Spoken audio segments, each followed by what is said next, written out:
గారు హీరో బాబు మోహన్ ఒక్కరినే పిలవాలి, ఎవరిని పిలవద్దని. ఇక నేను అక్కడ పోతే అక్కడ మీరు అట్లా చేశారు, మీరు ఇట్లా చేశారు అంటుంటే నేను అట్లా చేశాను నాకు తెలియదమ్మా, అక్కడ యాక్షన్ అనగానే చేసిన అయిపోయింది. ఇప్పుడు నాకు అసలు గుర్తే లేదు నేను ఏ క్యారెక్టర్ చేశాను ఇందులో. అట్లా ఎన్ని క్యారెక్టర్లు నా లైఫ్, నా జర్నీ 2 ముక్కలు చెప్పాలి కదా మీకు. ఏం చేశానో తెలియదు నిజమే, మామగారులో ఏం చేశానో నాకు తెలియదు, బావమరిదిలో ఏం చేశానో నాకు తెలియదు. అది కామెడీ క్యారెక్టర్, ఇది కామెడీ క్యారెక్టర్. చిన్నరాయుడులో ఏం చేశానో తెలియదు, పెదరాయుడులో ఏం చేశానో తెలియదు, మాయలోళ్ళు ఏం చేశానో తెలియదు. లారీ డ్రైవర్ ఒకదానికి మించి ఒకటి, మళ్ళీ ఒక క్యారెక్టర్ సంబంధం, అన్ని కామెడీ క్యారెక్టర్. గెటప్లోనే యాక్షన్ డివైడ్ అయిపోయింది. అట్లా 1800 మళ్ళా ఇందులోనే సాంగులు, మళ్ళా ఇందులోనే సౌందర్యతో పాటకు అసలు అదొక చరిత్ర. ఎట్లంటే ఒక కమెడియన్ చేసిన పాట, అందులో హీరో ఉన్నాడు రాజేందర్ ప్రసాద్ అనే అతను, టాప్ హీరో, కామెడీ హీరో. అలాంటిది అతని పక్కన పెట్టి నాకు పాట పెడితే 365 రోజులు వెంకటేశ శ్రీనివాస థియేటర్లో నాన్ స్టాప్గా ఆడి 365వ రోజు నేను హైదరాబాద్లో ఉన్నప్పుడు సమ్మర్ క్యాంప్స్ వచ్చినప్పుడల్లా నా హుషారు మామూలు పెట్టేది కాదు. ఎందుకంటే నేను ఒక్క క్షణం సమ్మర్లో కూడా ఇంట్లో ఉండేటోని కాదు. ఏదో ఒక గేమ్ ఆడటానికి, వాలీబాల్ ఆడటానికో, బ్యాడ్మింటన్ ఆడటానికో, కబడ్డీ ఆడటానికో నేను పోతూ ఉండేవాడిని. సమ్మర్ క్యాంప్ వచ్చేసరికి ఇంకా సంతోషం, ఎందుకంటే అందరం గ్యాదర్ అవుతాం కదా. కనుక ఈ వైఎంసీఏ వారు ఈ చేస్తున్నటువంటి సమ్మర్ క్యాంపు డిఫరెంట్గా ఉంటుంది. మేము అల్లరి చిల్లరగా ఆడుకునే సమ్మర్ క్యాంపులు వేరు, స్కూళ్ళల్లో సమ్మర్ క్యాంపులు వేరు, వైఎంసీఏ సమ్మర్ క్యాంపులు వేరు. ఇది లైఫ్లో ఈ సమ్మర్ క్యాంపులో పాల్గొనే ప్రతి విద్యార్థికి, ప్రతి యువకుడికి నేను చెప్పేది ఏంటంటే, ఇక్కడిచ్చే ఈ కోచింగ్ లైఫ్లో ఉపయోగపడుతుంది. ఏం కావాలనుకుంటే దానికి ఉపయోగపడుతుంది. నేను వెయిట్ లిఫ్టింగ్లో నా వెయిట్లో నేనే ఫస్ట్ వచ్చేది ఎక్కడికి పోయి, అన్నిట్లో. అట్లా ఇక్కడిచ్చే కోచింగ్స్ అన్నిట్లోగా కూడా ఒలింపిక్స్ దాకా పోవచ్చు,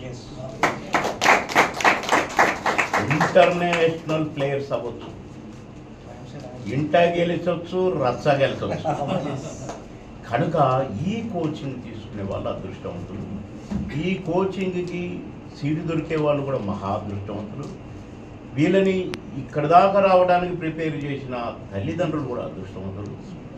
అలాంటి తల్లిదండ్రులు, ఎంకరేజ్ చేసే తల్లిదండ్రులు, పుట్టిన బిడ్డలు కూడా అదృష్టవంతులు. కనుక నెగ్లెక్ట్ చేయకండి ఈ వైఎంసీఏ సమ్మర్ క్యాంపును. అందరూ కూడా, అందులో ప్రెసిడెంట్ గారు డానియల్ గారు డైనమిక్. ఇప్పుడు ప్రెసిడెంట్ గారు మీసాలు చూస్తేనే అర్థమవుతుంది. కొంతమంది మీసాలు ఉంటాయి, అవి ఎటెటో పోతుంటాయి. కానీ అట్లా కాదు, క్రమశిక్షణగా. Yes, salute. అంటే అంతటి క్రమశిక్షణ నిజమండి. మనిషిని చూసి, మనిషి అపియరెన్స్ చూసి క్యారెక్టర్ని చెప్పొచ్చు, బిహేవియర్ని చెప్పొచ్చు. అంటే నీట్గా ఉండే దాన్ని బట్టి కూడా మనిషి క్యారెక్టర్ని అసెస్ చేయొచ్చు. అట్లా డానియల్ గారిని చూడండి, బాబు మోహన్ చూడండి. నా స్థాయిలో నేను ఫ్రెష్గా నీట్గా ఉండటం నాకు అలవాటు, డానియల్ గారు కూడా అలవాటు అని నాకు చూడంగానే మా బ్రదర్ గ్యాస్. ఇలాంటి లీడర్స్ ఉన్నప్పుడు ఆటోమేటిక్గా సబార్డినేట్స్గా కూడా అలాంటి యాక్టివ్నెస్ను 1% అలవర్చుకుంటారు. ఇక్కడ అందరూ కూడా ఈ నుంచి ఆడింది, ఆ నుంచి ఆడింది రోడ్డు మీద. ఈ పాట చూస్తే భూమి ఉంటే ఏమో, కూర ఉంటే ఏమో అనుకునే పాట. అనుకునే పాట కాబట్టి రోడ్డు ఏమిటి అనుకుంటున్నాను. ఈ నుంచి అటు, ఆ నుంచి ఇటు పాట అయిపోయింది. ఆ పాటతో 100 రోజులు ఆడేది సినిమా. పువ్వుంటే ఏమో పూరంటే ఆ పాట అసలు నాకు సంబంధం లేదు, సినిమాలో లేదు, నేను పాట మాత్రం ఉన్నా. ఏం చేశానో నాకు తెలియదు. 100 రోజులు ఆడింది. బావల సయ మరదల సయ పాట, కోట శ్రీనివాసరావు గారు, నేను సీనియర్ యాక్టర్. 300 మంది ఉంటాము. 300 మందిలో నేను కోట శ్రీనివాసరావు కూడా సమానం. ఇప్పుడు ఇట్లనే అందరూ సమానం లేదు. ఏం చేశానో నాకు తెలియదు. ఆ పాట బాబుమోహన్ పాట అయిపోయింది, అది సురక్షిత పాట.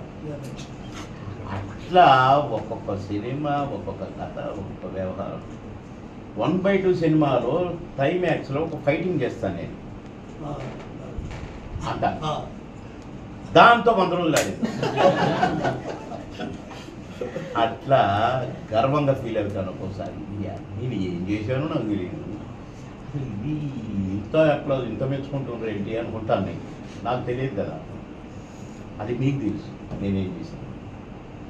అట్లా మీ వాడిగా, మీ సోదరుడిగా ఏ తెలుగు వాడు ఇతర భాషల్లో నటిస్తున్నారు. ఎన్టీ రామారావు గారి దగ్గర నుంచి, నాగేశ్వరరావు గారి దగ్గర నుంచి, రాజన లాంటి విలన్లు, రకరకాల విలన్లు, ఆర్నాసు. కానీ ఇతర భాషల్లో ఎవరు నటించారు? ఓన్లీ బాబు మోహనే ఇతర భాషల్లో నటించారు. మళ్ళీ అక్కడ కూడా నాకు పాటలు, కన్నడలో పాటలు, తమిళ్లో పాటలు, నాకు డ్యాన్స్ రాదు. కానీ మ్యూజిక్ పెడితే మళ్ళీ దంచుతాను, ఎంత దంచుతానో నాకు అలా మీ సోదరుడి కదా. ఇదనే వైఎస్సీ నడపగలుగుతారు కనుక ఈ సోమరితనము ఇంకేదో అవి ఉండకుండా వాటిని ఇంటి దగ్గర పంపించి పారేసి కిటికీ రోజు బయటపడేసి మీరు ఇక్కడ మాత్రం యాక్టివ్గా నవ యువకుల్లాగా, యంగ్ స్టార్స్ లాగా ఇక్కడ ఈ సమ్మర్ క్యాంప్కి వచ్చే వాళ్ళందరినీ మీరు బ్రహ్మాండంగా తీర్చిదిద్దాలని కోరుకుంటూ, అంతటి శక్తి, అంతటి యాక్టివ్నెస్ భగవంతుడు మీకు ఇవ్వాలని కోరుకుంటున్నాను. మీ అందరికీ దాన్ని ఇన్వైట్ చేసినందుకు. ఇన్వైట్ చేయలేదు, నేను ఫ్రెండ్షిప్లో కాఫీ తాగడానికి వచ్చినట్టు అని తమ్ముడు అనాలి, ఎందుకంటే వాళ్ళ అన్నయ్య తమ్ముడు అనేది. నేను ఆ చర్చ్ కంపౌండ్లో మా కథ, మా గోల, అసలు అది అన్నీ చెప్పలేము. అన్నీ మంచివే, చెడ్డ గోల కాదు. అది మా బ్యాచ్ అంతా గమ్మత్తుగా ఉండేది. సరే, ఎనీవే ఇప్పటికే నా విషయాలు చాలా చెప్పాలి, అన్నీ చెప్తే కూడా బాగుండదు. అందరికీ నా నమస్కారం. Thank you.